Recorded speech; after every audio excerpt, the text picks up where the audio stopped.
kinds of records I could break for demonstration. Possibly, my mind is startled at its thought, I could fly non-stop between New York and Paris.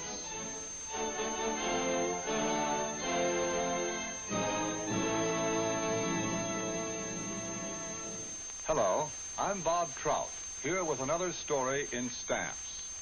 Those were the thoughts, the dreams, recorded here, of a young airmail pilot named Charles Lindbergh as he flew his flimsy de Havilland biplane from St. Louis to Chicago one September night in 1926. His vision of the future of aviation was shared by very few others. In the public mind, the airplane was an invention fit only for carrying freight and fools. No sane businessman would give a second thought to risking capital in such a venture as a commercial airline.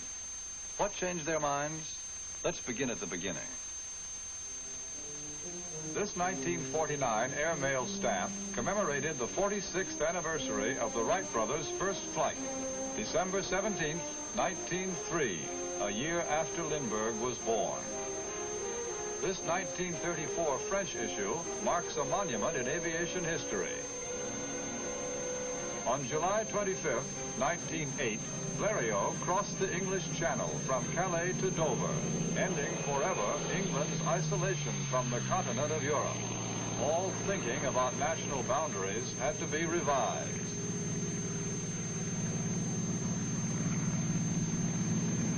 As usual, war compressed within a few years technical advances that might otherwise have taken decades.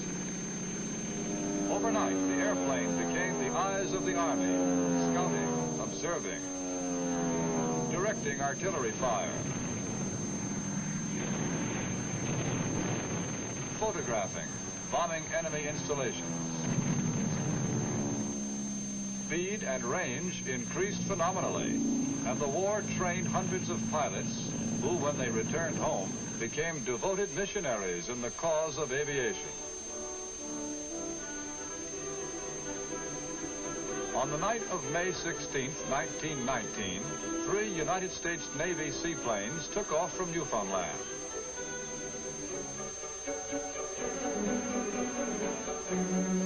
"15 hours and 18 minutes later, one of them, the NC-4, put down in the harbor of Horta in the Azores.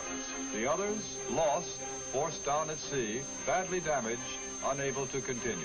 Lieutenant Commander Albert C. Reed and his crew were received enthusiastically by the people of England, France, and Portugal. But coming home to the United States was a depressing experience. As Commander Reed remarked bitterly, although considerable interest was manifested in the U.S., that interest did not extend to the point of furnishing financial backing for the needs of aviation. Airplanes to carry passengers, no one could see it. When it came to carrying mail, the government had to put up the money. In 1918, the first air mail service was inaugurated between Washington, Philadelphia, and New York. And this was the first air mail stamp. 24 cents. It showed a Curtiss Jenny in flight. The first few sheets of these stamps, as a matter of fact, showed Jenny flying upside down. Those stamps with the inverted centers are worth something like $4,000 each today. After the war, a lot of Jennies were sold as government surplus. The pilots who bought them came to be known as barnstormers, gypsy flyers, flying fools. All over the country, they put on shows, walking the wings of a plane hundreds of feet up,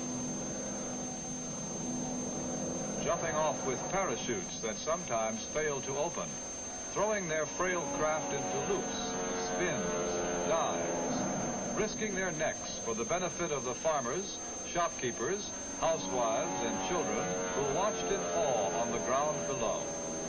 Why did they do it? One of them tried to explain it many years later. He wrote, "There was a desire I could not explain. It was the quality that led me into aviation in the first place, when safer and more profitable occupations were at hand. It lay beyond the descriptive words of men, where immortality is touched through danger, where man is more than man, and existence both supreme and valueless at the same instant. That's how Charles Lindbergh tried to explain it in his book, The Spirit of St. Louis. It was as a barnstorming parachutist, wing walker, and stunt pilot that he first learned to fly. Later, he went through the Army flying schools at Brooke Field and Kelly Field and began flying the mail from St. Louis to Chicago, and to dream of flying nonstop from New York to Paris. He knew it was possible. He knew he could do it. He needed money and a plane. By December of 1926, Lindbergh had found 8 St. Louis citizens who were willing to back him financially. In February of 1927, he told Ryan Airlines to go ahead and build the plane. Others were getting ready to try. Lieutenant Commander Richard E. Byrd was readying a huge 3-engine Fokker monoplane. Lieutenant Commander Noel Davis planned to use a tri-motored Keystone Pathfinder biplane. In Paris, Captain Charles Nungesser, World War I ace, expected to make the flight from Europe to America in a single-engine plane. Clarence Chamberlain and Bert Acosta broke the endurance record that Lindbergh had hoped to break. And now they, too, were planning a transatlantic flight. The others were all ready. Lindbergh's plane was still under construction. Byrd's plane crashed at Teterboro Airport.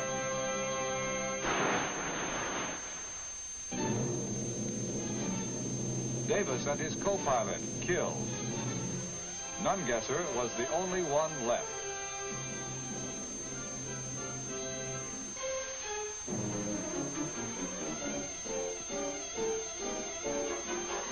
The French flyers were never found.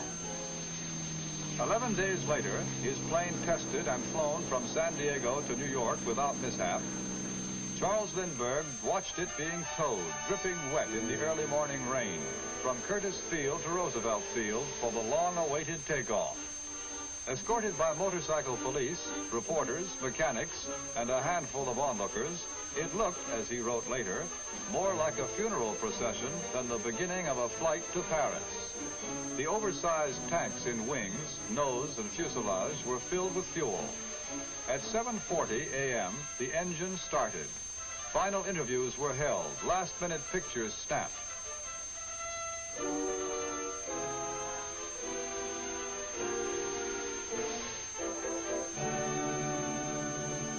And at 7:52, the Spirit of St. Louis began to roll down the muddy runway.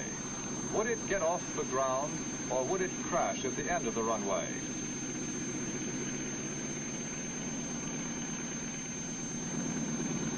Twice its wheels left the ground, only to return. And then the plane was airborne.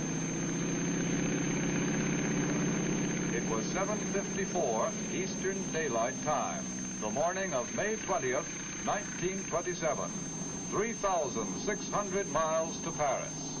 An hour later, over Rhode Island, the Atlantic Ocean less than 30 minutes away, Cape Cod, and stretching ahead, the limitless expanse of water. Lindbergh wrote, "I'm giving up a continent and heading out to sea in the most fragile vehicle ever devised by man." Over Nova Scotia, rain lashed the wings, seeped into the cockpit.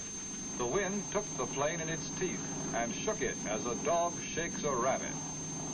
Over Newfoundland, where 8 years before, the big Navy flying boats had started their voyage across the Atlantic.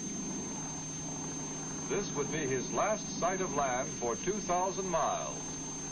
As it grew darker and colder, first the fog came, and then mountainous thunderheads.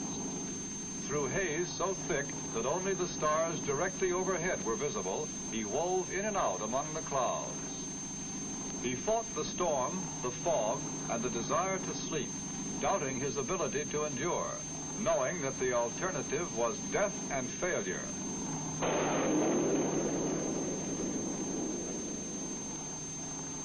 And finally, he broke the spell. The crisis passed. He was wide awake. It was 7:52 a.m. New York time.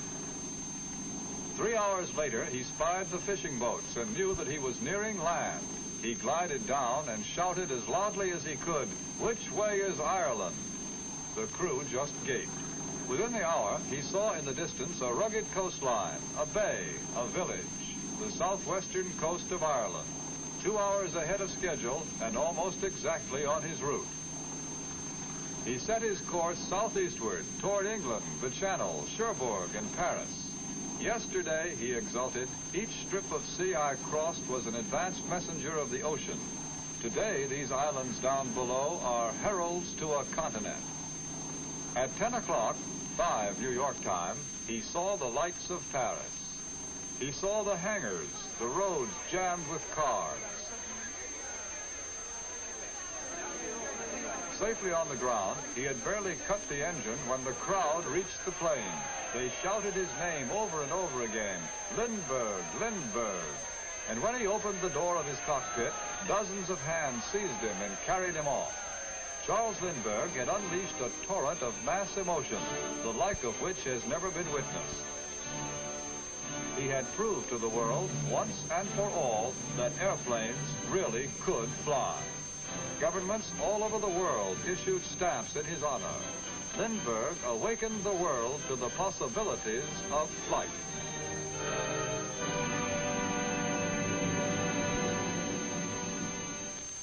Well, that's today's story. Just one of many stories of the world through stamps I'd like to tell you. Nice to have been with you, and I hope you'll come back soon. So long now.